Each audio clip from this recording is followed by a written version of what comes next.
Assalamualaikum warahmatullahi wabarakatuh. Halo teman-teman semuanya, perkenalkan saya Sekar Maulita Larasati dengan NIM 1905520181. Saya adalah mahasiswi program studi S1 Akuntansi, Fakultas Ekonomika dan Bisnis Universitas di Kubang, Semarang. Tujuan saya membuat video presentasi ini untuk memenuhi penilaian ujian akhir semester mata kuliah Audit Investigatif yang diampu oleh Bapak Arif Himawan Dwi Nugroho. Selain itu, dengan dibuatnya video ini, harapannya teman-teman semua bisa menambah pengetahuan dan wawasan mengenai materi yang akan saya sampaikan nanti. Nah, buat teman-teman semua yang tertarik untuk kuliah di Unisbank ataupun juga penasaran seperti apa sih Unisbank itu, teman-teman bisa langsung meluncur aja ya ke Instagram di @kuliahdiunisbank. Untuk teman-teman yang berminat untuk berkuliah di Unisbank, bisa juga buka websitenya di pmb.unisbank.ac.id. Kita lanjut ke pembahasan. Kali ini saya akan menjelaskan mengenai teknik audit investigatif, yakni wawancara dan interogasi. Yuk simak pembahasan berikut ini. Nah, sebelum kita masuk ke pembahasan utama kali ini adalah gambaran materi yang akan saya jelaskan nantinya. Nanti yang pertama saya akan menjelaskan mengenai apa sih itu wawancara dan interogasi. Kita mengenal terlebih dahulu nih teman-teman, apa itu wawancara dan apa itu interogasi, bagaimana perbedaannya dan sebagainya. Kemudian nanti yang kedua ada ciri dari wawancara dan interogasi. Nah, untuk bisa membedakan kedua hal ini, kita perlu tahu nih teman-teman, apa itu ciri dari masing-masing teknik audit investigatif ini, yaitu wawancara dan interogasi. Kemudian nanti ada yang ketiga teknik wawancara, dan yang keempat ada verbal behavior, yang kelima ada paralinguistic behavior, dan yang keenam nantinya ada kesimpulan. Nah, pembahasan kita yang pertama, wawancara versus interogasi. Teman-teman tahu nggak sih apa itu wawancara dan apa itu interogasi? Lalu, apa perbedaan antara kedua hal ini? Ataukah kedua hal ini mungkin sama? Nah, untuk mengetahui hal ini, yuk kita simak pembahasan yang berikut ini ya. Wawancara. Wawancara ini merupakan salah satu teknik dalam pengumpulan keterangan untuk memahami objek dari pemeriksaan, kemudian untuk menguji keterangan yang telah didapatkan sebelumnya, untuk melengkapi keterangan yang lain, dan tujuan-tujuan lainnya dari wawancara tersebut. Kalau dalam teknik audit investigatif, wawancara ini mampu mengembangkan sketsa awal fraud yang terjadi dalam tahapan predication ya, teman-teman. Jadi, karena wawancara ini untuk mengumpulkan keterangan, dari keterangan-keterangan yang dikumpulkan itu, nantinya bisa dikembangkan lebih lanjut oleh investigator untuk membuat gambaran atau skema atau sketsa dari fraud yang mungkin bisa terjadi seperti itu. Selanjutnya, ada interogasi. Nah, lalu bagaimana dengan interogasi nih teman-teman? Kalau interogasi ini itu berbeda ya dengan wawancara. Wawancara tadi itu tidak menuduh, bersifat tidak menuduh maksud saya. Sedangkan kalau interogasi itu sifatnya menuduh. Nah, dalam melakukan interogasi ini, investigator itu memiliki pandangan dan keyakinan bahwa orang yang akan diinterogasi ini adalah tersangka atau orang yang bersalah gitu. Meskipun seperti yang kita tahu dalam pengertian hukum, seseorang dapat dianggap bersalah ketika sudah ada ketetapan dari majelis hakim. Tetapi interogasi ini itu sifatnya menuduh. Jadi investigator harus punya alasan yang cukup kuat dan keyakinan yang kuat bahwa orang yang diinterogasi itu benar-benar orang yang dicurigai sebagai tersangka. Selanjutnya, nah untuk membedakan apa itu wawancara dan apa itu interogasi, untuk kita bisa mengetahuinya dengan lebih baik lagi, kita perlu tahu nih bagaimana ciri-ciri dari wawancara dan interogasi. Ciri dari wawancara yang pertama itu ada bersifat netral atau tidak menuduh. Wawancara ini tidak menuduh atau bersifat netral. Jadi, dalam melakukan wawancara, seorang investigator ini harus melakukan wawancaranya dengan cara-cara dan juga nada bicara termasuk yang tidak terkesan menuduh begitu, sehingga orang yang diwawancara itu merasa nyaman dan akan memberikan informasi-informasi yang berkaitan dengan fraud yang terjadi begitu. Nah, wawancara yang bersifat tidak menuduh ini merupakan salah satu pembeda utama antara kegiatan wawancara dan juga interogasi. Kemudian kita masuk ke ciri wawancara yang kedua, yaitu dilihat dari segi tujuannya. Dari segi tujuannya, wawancara ini dilakukan untuk mengumpulkan informasi. Nah, informasi yang dikumpulkan oleh investigator dalam tahapan wawancara ini ada dua ya teman-teman. Yang pertama ada investigative information, kemudian yang kedua ada behavioral information. Jadi dalam melakukan wawancara ini, seorang investigator itu untuk bisa mendapatkan investigative information, dia juga melakukan evaluasi atas sikap atau behavior dari orang yang diwawancarai selama wawancara berlangsung seiring dengan informasi yang diberikan. Gitu. Jadi tidak hanya kita melakukan wawancara saja untuk mendapatkan keterangan dari orang yang kita wawancarai, tetapi kita juga perlu melakukan evaluasi atau memperhatikan gerak-gerik atau sikap dari orang yang kita wawancarai gitu. Kemudian ciri wawancara yang ketiga itu ada wawancara biasanya dilakukan pada awal investigasi. Nah, karena digunakan untuk mengumpulkan informasi tadi tujuannya, maka wawancara ini biasanya dilakukan di awal sebelum investigator memiliki gambaran umum atau gambaran kasar mengenai kemungkinan fraud yang terjadi. Karena semakin banyak informasi yang didapatkan oleh investigator, maka semakin baik pula gambaran atau sketsa fraud yang bisa kita susun gitu untuk nantinya ditindaklanjuti dalam tahap yang berikutnya.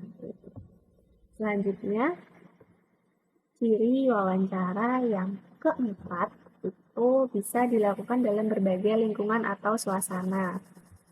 Karena wawancara ini cakupannya luas, bisa dilakukan dalam berbagai lingkungan atau suasana. Jadi tidak memerlukan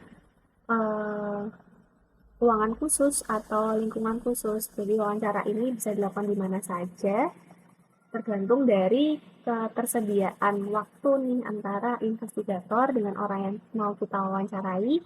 Kemudian juga tempatnya itu bebas. Sebenarnya bisa dilakukan di ruangan yang khusus, tetapi tidak harus begitu. Selanjutnya, ciri wawancara yang kelima itu ada wawancara bersifat cair, tidak terstruktur. Artinya, dalam melakukan wawancara, seorang investigator itu melakukannya dengan suasana yang cair atau tidak tegang seperti itu.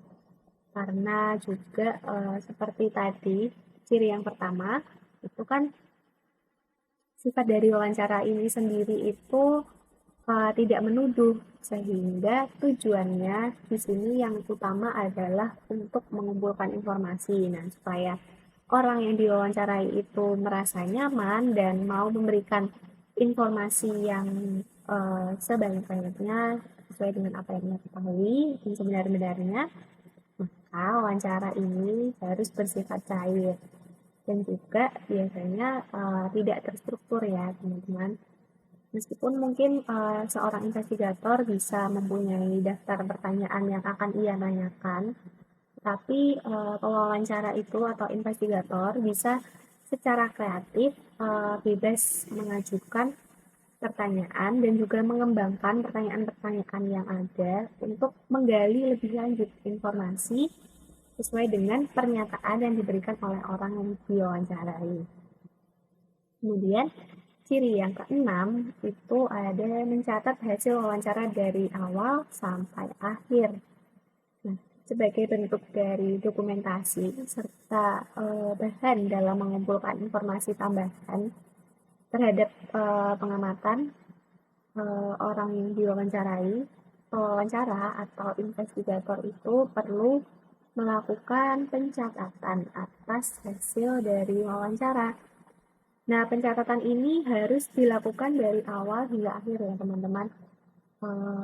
Jangan dilakukan secara sporadis atau kadang-kadang mencatat, kadang-kadang tidak dicatat, itu tidak boleh. Jadi kita harus mencatat semua informasi yang diberikan dari awal hingga akhir, termasuk informasi terhadap pengamatan sikap atau perilaku orang yang kita wawancarai untuk memenuhi aspek behavioral information tadi yang sudah saya jelaskan. Begitu. Berikutnya, kita masuk ke ciri interogasi. Interogasi ini, yang pertama itu bersifat menuduh. Berbeda dengan wawancara tadi, wawancara itu tidak bersifat menuduh. Nah, kalau di dalam interogasi, karena investigator itu sudah memiliki keyakinan yang cukup atas informasi-informasi yang ia dapatkan, baik dari fakta yang ditemukan, kemudian hasil dari wawancara sebelumnya, sehingga investigator ini punya keyakinan bahwa orang yang ia interogasi itu adalah tersangka yang bersalah, begitu. Sehingga sifat dari interogasi ini adalah menuduh. Kemudian ciri yang kedua, interogasi dilakukan dengan persuasi aktif. Persuasi aktif ini dilaksanakan atau direalisasikan dengan taktik dalam melakukan interogasi, yakni dengan membuat pernyataan, bukan mengajukan pertanyaan, begitu. Jadi kalau dalam wawancara tadi kita lebih fokus untuk bertanya, memberikan pertanyaan kepada orang yang kita wawancarai. Tapi kalau di interogasi ini kita fokusnya itu untuk mendapatkan keterangan sehingga kita menyampaikan pernyataan-pernyataan yang dapat membuat tersangka ini mengakui kebenaran atau apa yang dilakukannya seperti itu. Nah, kemudian ciri yang ketiga itu tujuannya untuk mengetahui yang sebenarnya. Jadi dalam interogasi ini, seorang investigator itu berusaha untuk mengetahui apa yang sebenarnya terjadi. Dan siapa pelakunya, berapa nilai atau jumlah fraudnya, berapa jumlah kerugian yang ditimbulkan, seperti itu dari kegiatan interogasi ini. Selanjutnya, ciri yang keempat itu interogasi dilakukan pada lingkungan yang terkontrol, bukan di sembarang tempat. Tidak seperti wawancara tadi, wawancara bisa bebas dilakukan di mana saja. Kalau di dalam interogasi ini, itu kita perlu mengontrol lingkungan atau situasi sehingga membuat tersangka yang kita interogasi itu merasa dirinya harus mengatakan yang sejujurnya untuk bisa kita mendapatkan informasi yang valid gitu. Menggunakan taktik persuasi dengan menciptakan lingkungan yang sesuai. Kemudian ciri yang kelima, interogasi itu dilakukan pada saat investigator mempunyai keyakinan memadai mengenai kesalahan seseorang. Nah, seperti yang sudah saya sebutkan sebenarnya sebelumnya, interogasi ini dilakukan hanya ketika investigator itu sudah mempunyai keyakinan yang memadai atas kesalahan seseorang, atau dengan kata lain kita menginterogasi orang-orang yang sekiranya orang tersebut adalah tersangka dari tindakan fraud yang terjadi. An interrogation is conducted only when the investigator is reasonably certain of the suspect. Kemudian yang keenam, investigator tidak membuat catatan sampai tertuduh menceritakan yang sebenarnya. Nah, ini jelas berbeda ya teman-teman dengan wawancara tadi. Kalau dalam wawancara tadi, kita harus mencatat semua informasi yang diberikan oleh orang yang kita wawancarai dari awal hingga akhir. Kalau di tahap interogasi ini, berbeda nih. Seorang investigator tidak diperkenankan membuat catatan sampai dengan tertuduh itu menceritakan apa yang sebenarnya terjadi. Karena dengan investigator itu membuat catatan sejak dini atau sejak awal, itu akan menciptakan kesan atau mengingatkan tertuduh bahwa keterangan yang nantinya ia sampaikan itu akan merugikan dirinya, sehingga tidak merasa leluasa untuk menyampaikan atau memberikan keterangan-keterangan gitu.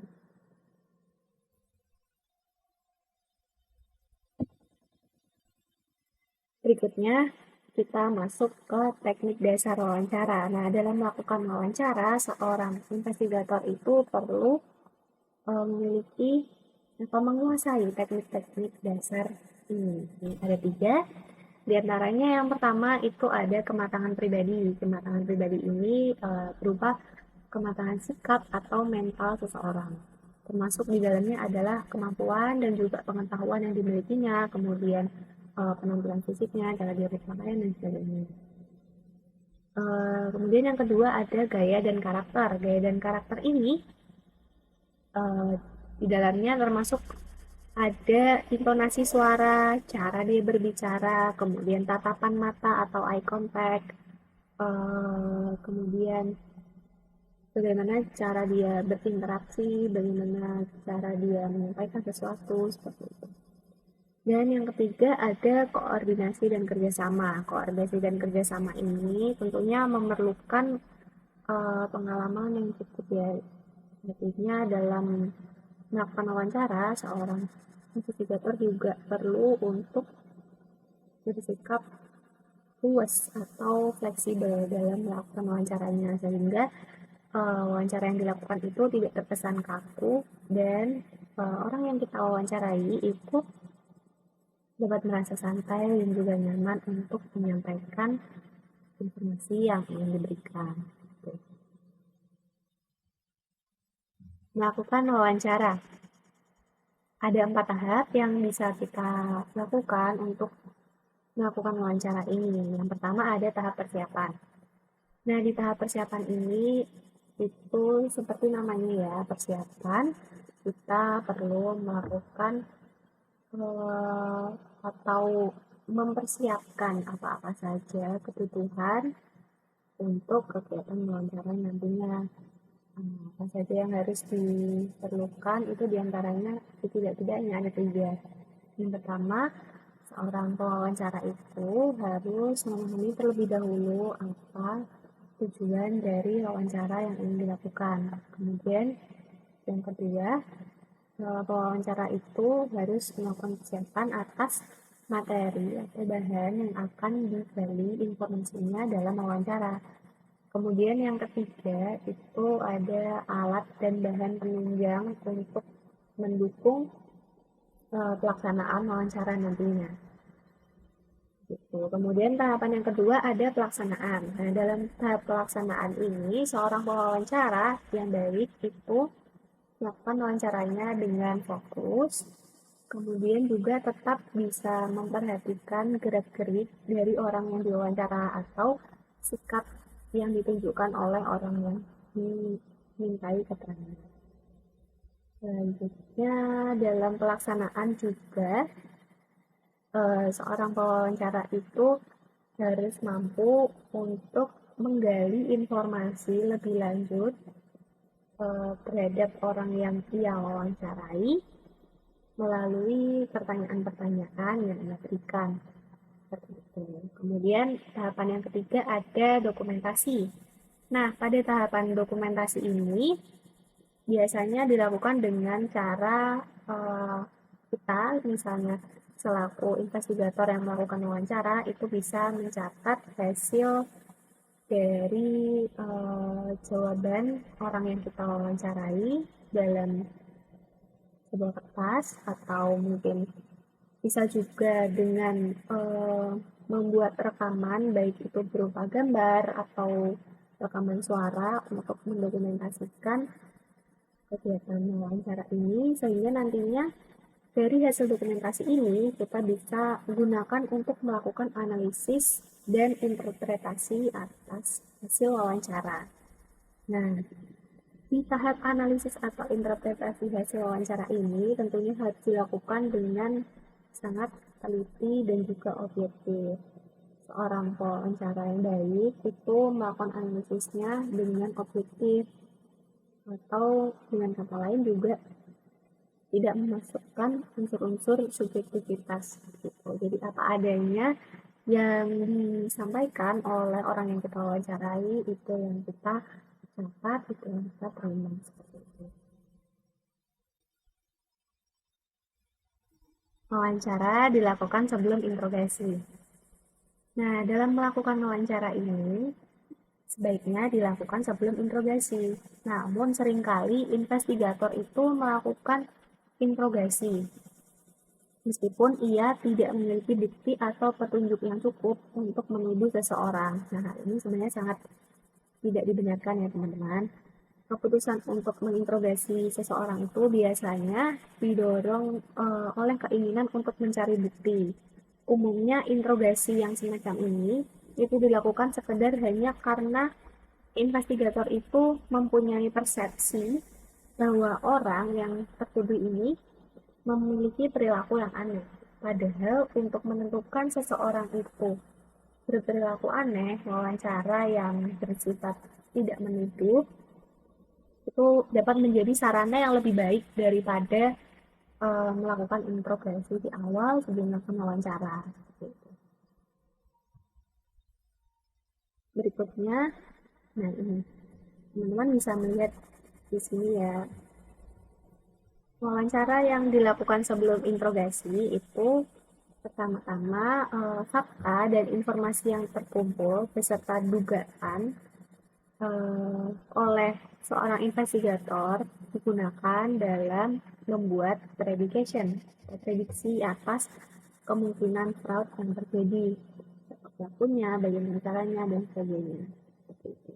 Kemudian dari predication ini didapatkan sketsa awal fraud, bagaimana fraud itu terjadi, dan sebagainya. Nah, dengan kita melakukan wawancara, maka kita mendapat petunjuk, fakta, dan informasi tambahan, sehingga dari wawancara ini memperkaya informasi yang kita miliki untuk nantinya dilanjutkan menggali informasi lebih lanjutnya dalam tahap interogasi. Nah, wawancara ini harus dimulai dengan orang-orang yang diduga paling kecil menjadi pelaku atau ikut serta dalam melakukan fraud.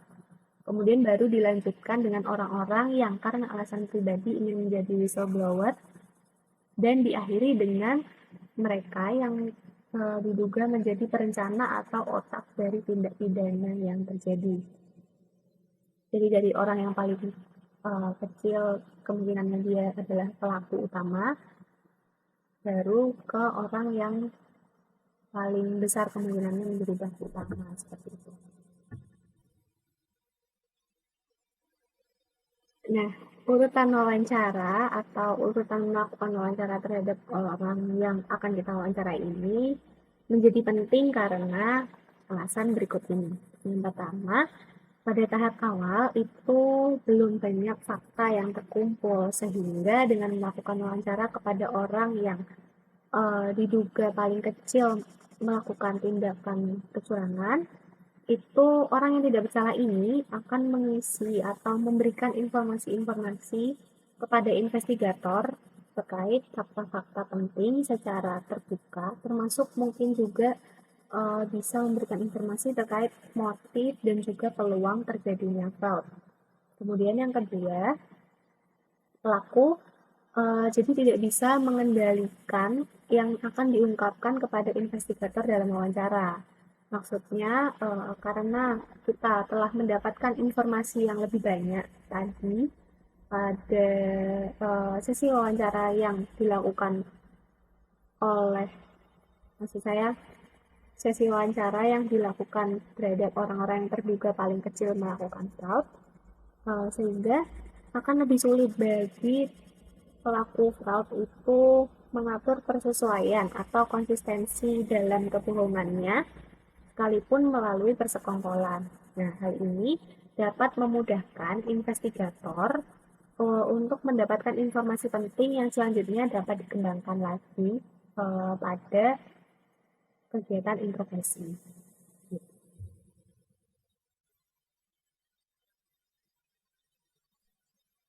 Ketika melakukan wawancara, kita sebaiknya mencari tempat yang aman untuk melaksanakan wawancara ini. Nah, berikut ada saran pengadaan ruang wawancara. Yang pertama, ada ciptakan suasana privasi, atau kita perlu mencari ruangan yang terpisah, tidak bising atau tidak gaduh, kemudian suasananya sunyi, tenang, sehingga nantinya dalam melakukan wawancara itu dapat fokus baik pewawancara ataupun orang diwawancarai. Kemudian juga tidak ada orang yang tidak ada pemandangan orang yang berlalu lalang seperti itu. Kemudian yang kedua, pintu ruang harusnya tidak berkunci dan tidak ada penghalang apapun. Artinya kalau sewaktu-waktu orang yang diwawancarai ingin meninggalkan ruangan, maka orang yang diwawancarai tersebut dapat meninggalkan ruangan dengan bebas gitu. Kemudian yang ketiga, hilangkan segala sesuatu yang dapat mengganggu, seperti ruangan dengan cat atau warna dinding yang mencolok, kemudian lukisan, hiasan ruangan, pajangan, dan lain-lain.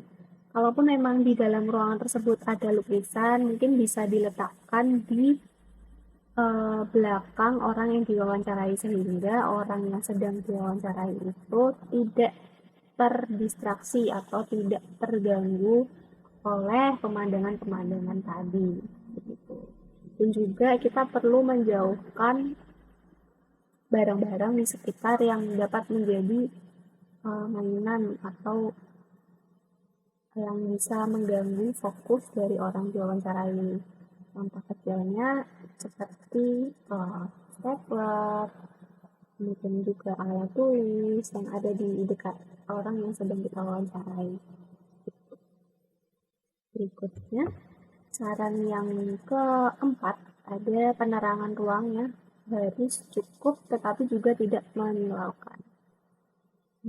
Ruangan dengan pencahayaan yang cukup ini dapat membantu investigator untuk mengamati orang yang diwawancarai dengan baik, sehingga kita memerlukan penerangan yang cukup tetapi juga tidak menyilaukan seperti itu.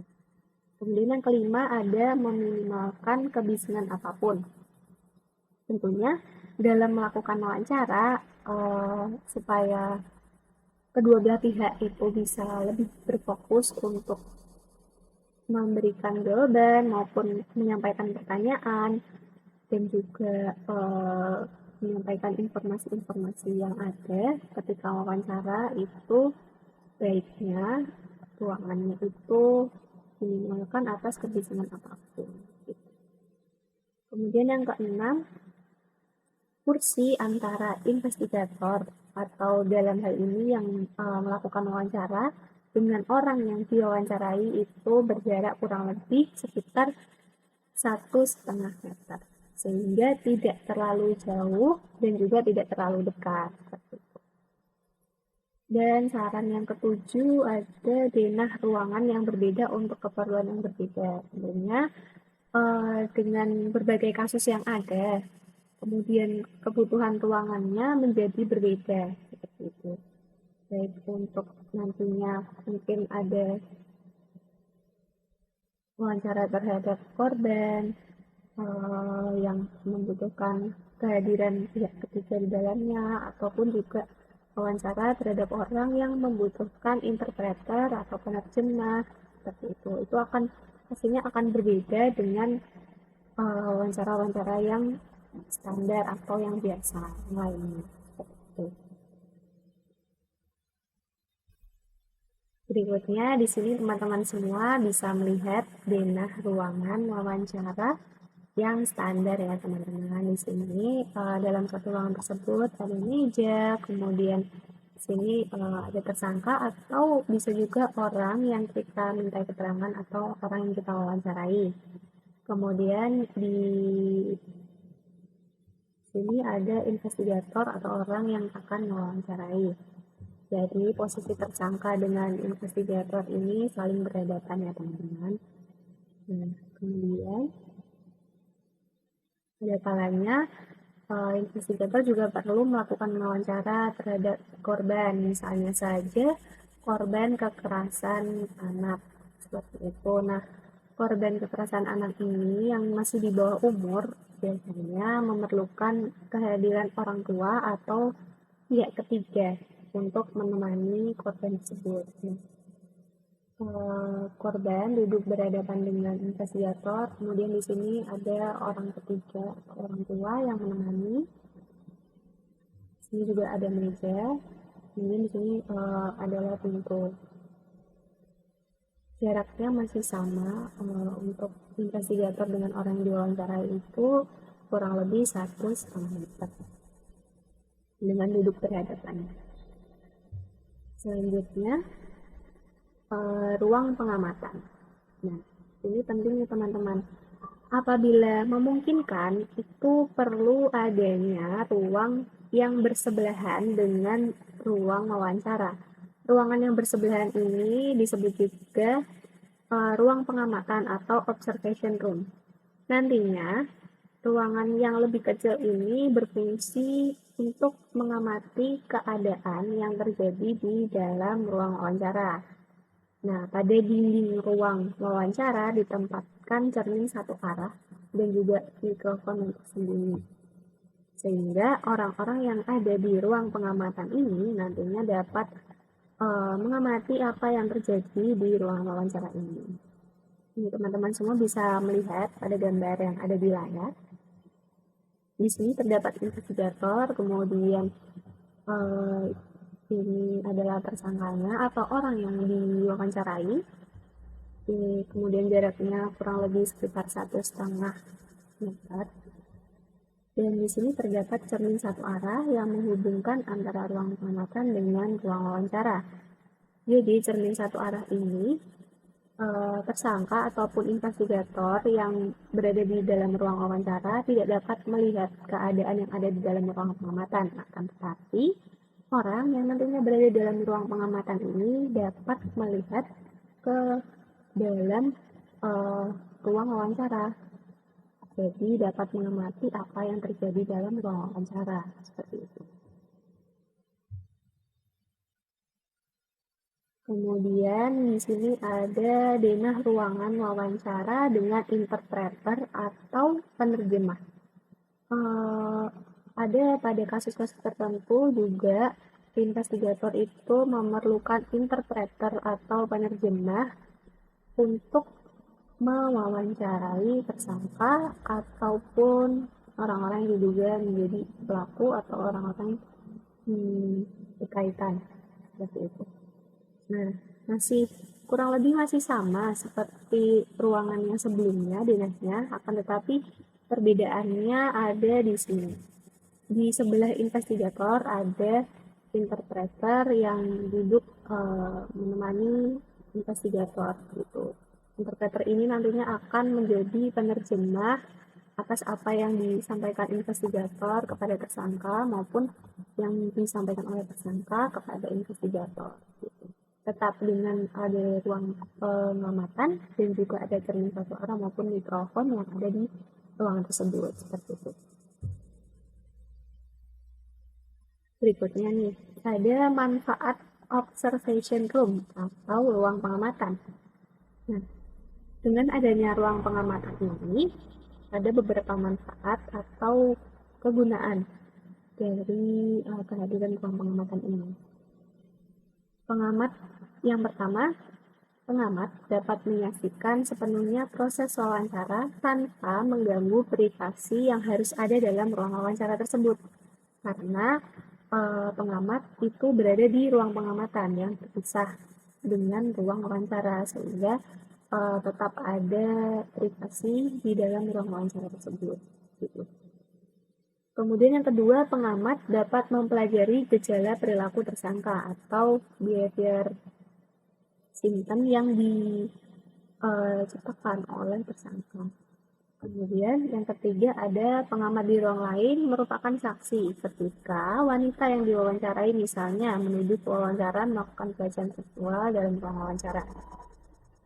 Kemudian yang keempat, ada apabila tersangka harus ditinggal sendirian dalam ruang wawancara, pengamat di ruang sebelahnya ini dapat melihat kemungkinan dia itu akan melarikan diri atau bersiap-siap menyerang pewawancara yang akan memasuki ruang. Kemudian yang kelima, dalam tindak pidana yang melibatkan beberapa tersangka, ruangan ini dapat berguna untuk mengamati perilaku yang tidak tampak ketika wawancara dilakukan secara perorangan. Selanjutnya, kita masuk ke behavior symptom analysis dan saluran komunikasi. Jadi, seperti ini teman-teman. Dalam melakukan wawancara, itu seorang pewawancara yang baik pastinya itu memperhatikan behavior symptom dari orang yang kita wawancarai.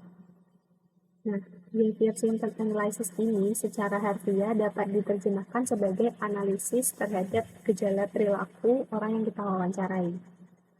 Sedangkan untuk saluran komunikasi itu artinya adalah seseorang yang melakukan komunikasi itu biasanya dalam percakapannya atau dalam interaksinya melakukan komunikasi ini itu terdapat 3 saluran komunikasi yang digunakan. Yang pertama adalah verbal channel, dan yang kedua ada paralinguistic channel, dan yang ketiga ada non-verbal channel. Ketiganya ini itu digunakan untuk melakukan behavior symptom analysis, atau investigator dapat melakukan analisis terhadap perilaku orang yang diwawancarai melalui 3 saluran komunikasi ini. Begitu.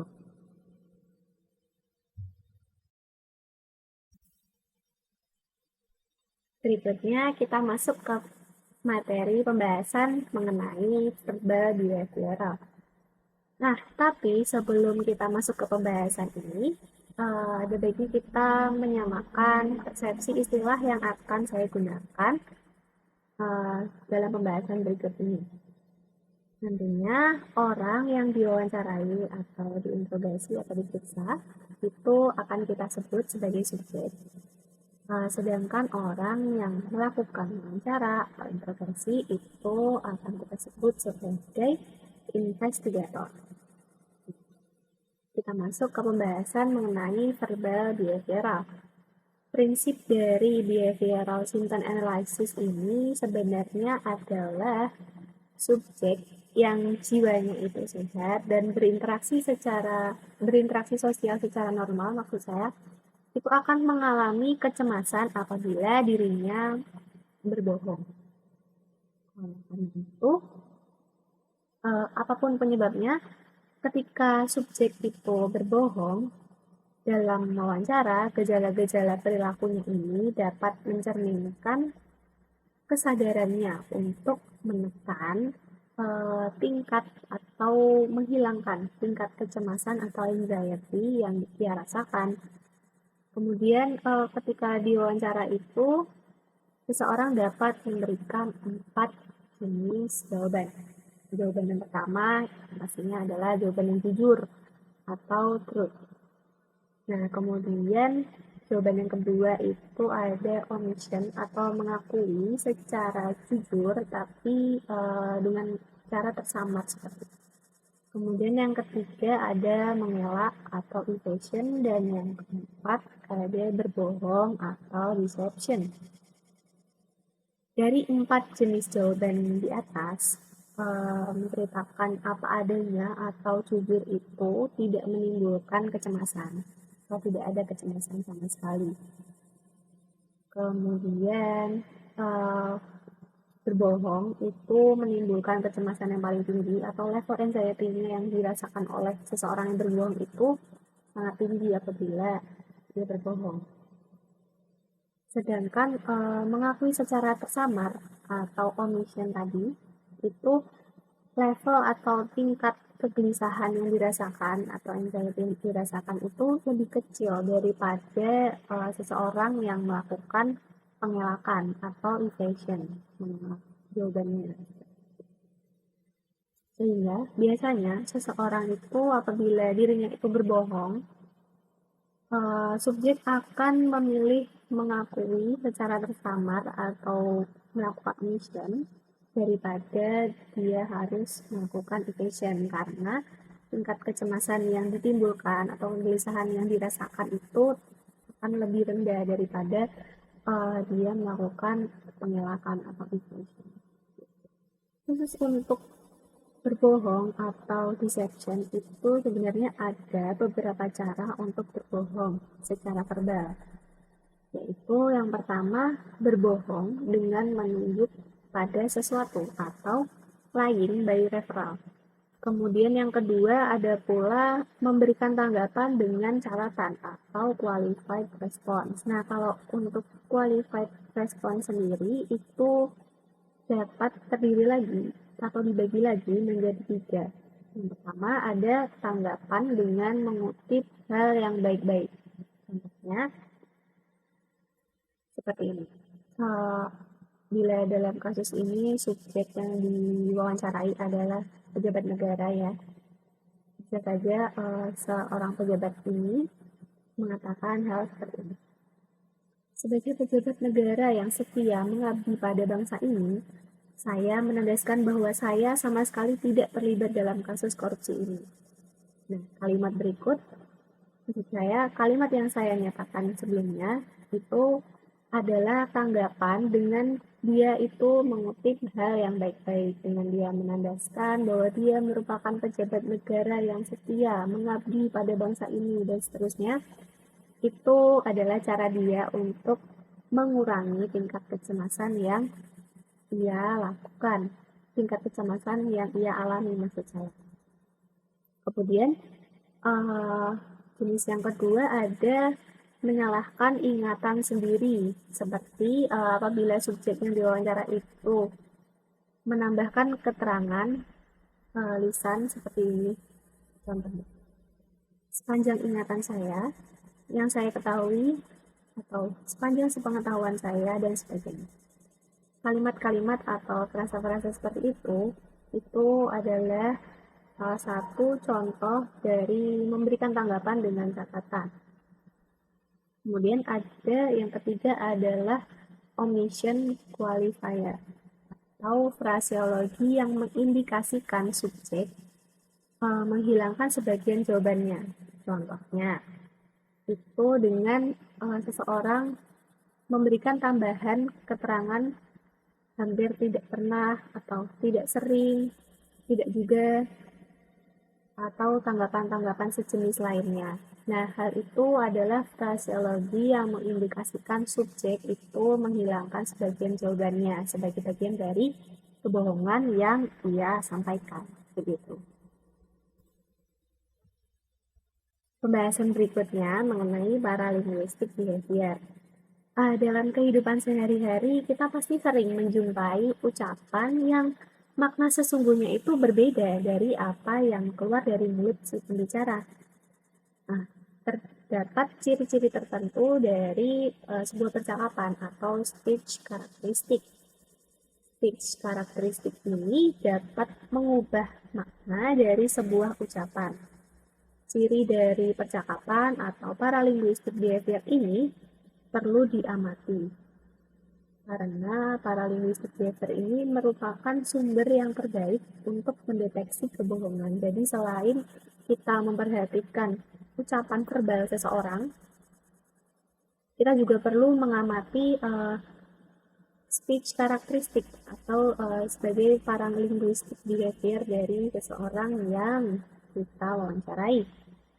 Yang pertama, paralinguistic behavior yang pertama itu ada respons latensi atau cara sederhana dapat kita definisikan sebagai rentang waktu yang terjadi antara kata terakhir dari pertanyaan investigator dengan kata pertama jawaban dari subjek.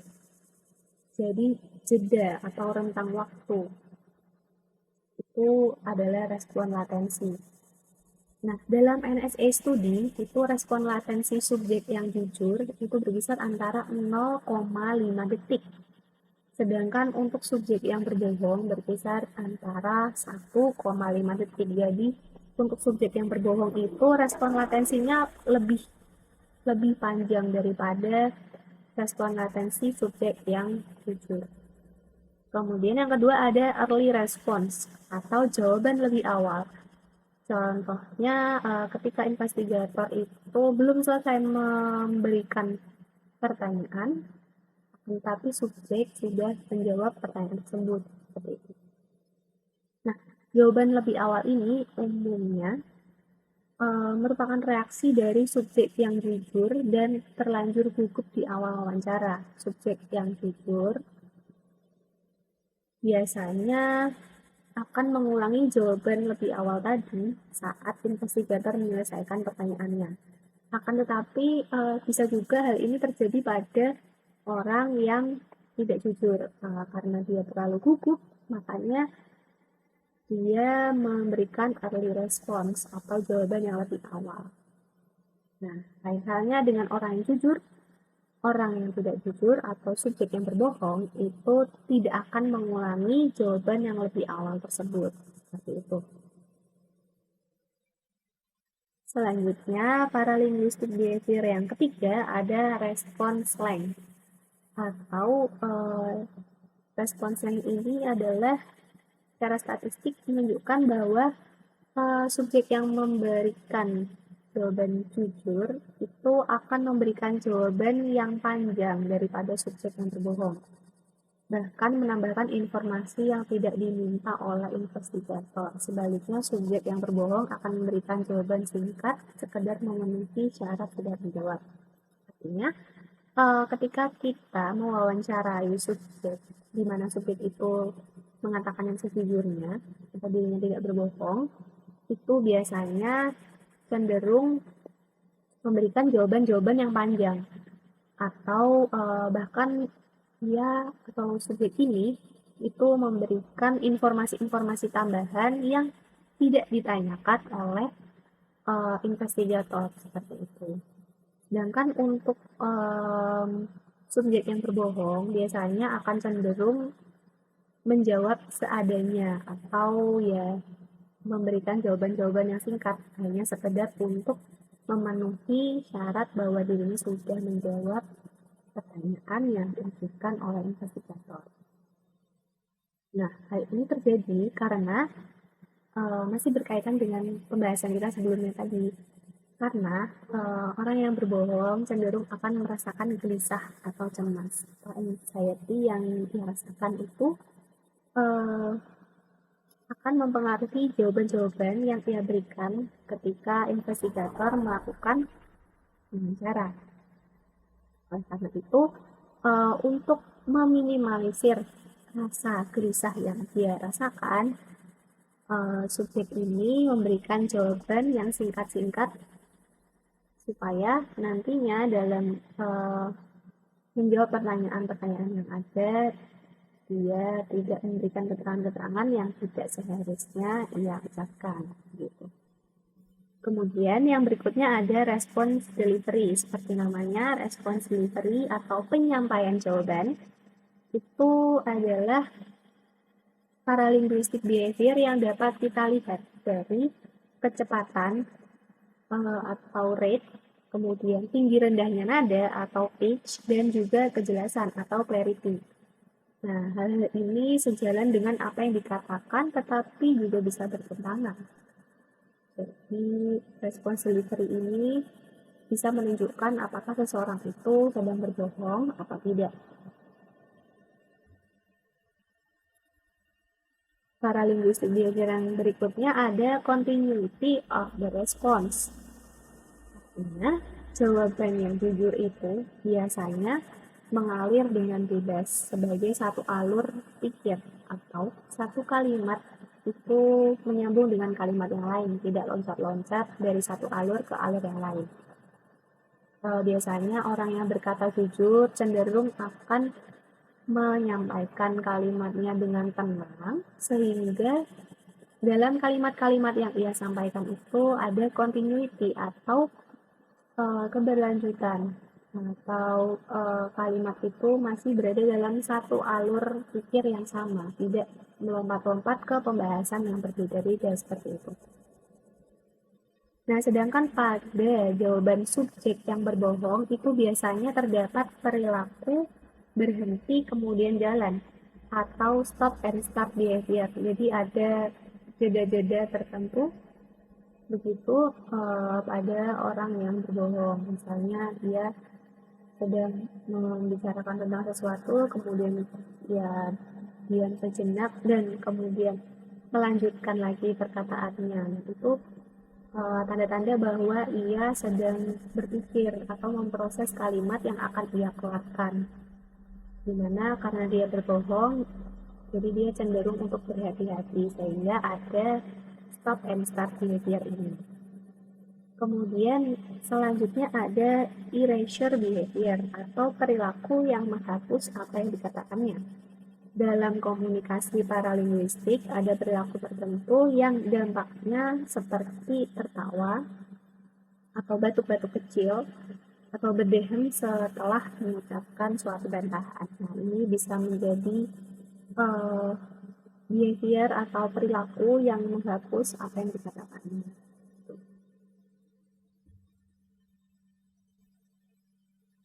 Berikutnya kita masuk ke penghujung pembahasan kita kali ini. Nah, dapat kita simpulkan wawancara itu berbeda dengan interogasi.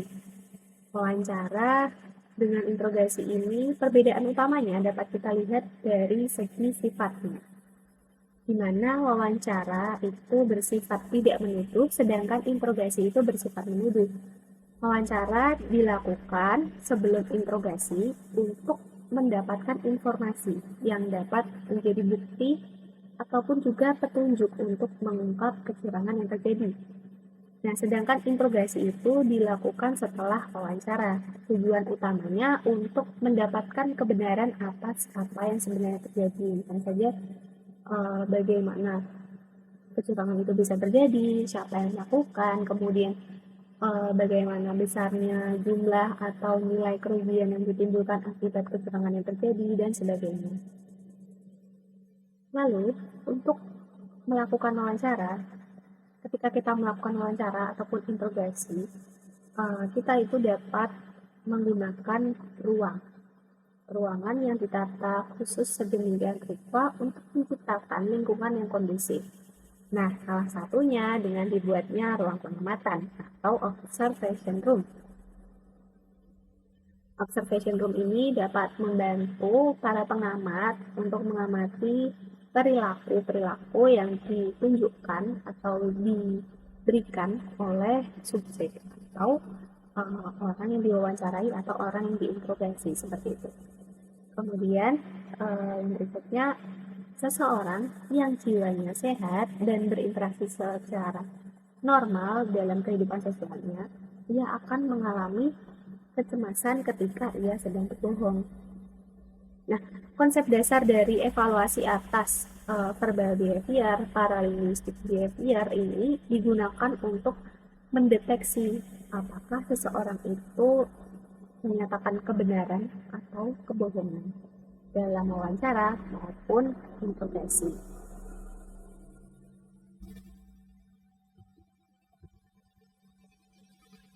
Nah, teman-teman, sebelum saya mengakhiri pemaparan atau penjelasan saya kali ini, saya akan menyampaikan atau membacakan quotes dari salah seorang tokoh yang terkenal, yaitu dari Hillary Clinton. Kalimatnya seperti ini. Kita harus ingat bahwa sama seperti pandangan hidup yang positif dapat meningkatkan kesehatan yang baik, demikian juga tindakan kebaikan setiap hari. Nah, karena itu, marilah teman-teman kita berbuat kebaikan di setiap harinya. Karena dengan kita berbuat baik, maka kita juga dapat hidup dengan lebih baik lagi. Demikian penjelasan yang dapat saya sampaikan kali ini. Semoga apa yang telah saya jelaskan sebelumnya bisa bermanfaat bagi teman-teman semua yang menonton. Dan semoga juga kita selalu ada dalam lindungan Allah Subhanahu wa Ta'ala. Terima kasih. Demikian yang dapat saya sampaikan. Wassalamualaikum warahmatullahi wabarakatuh.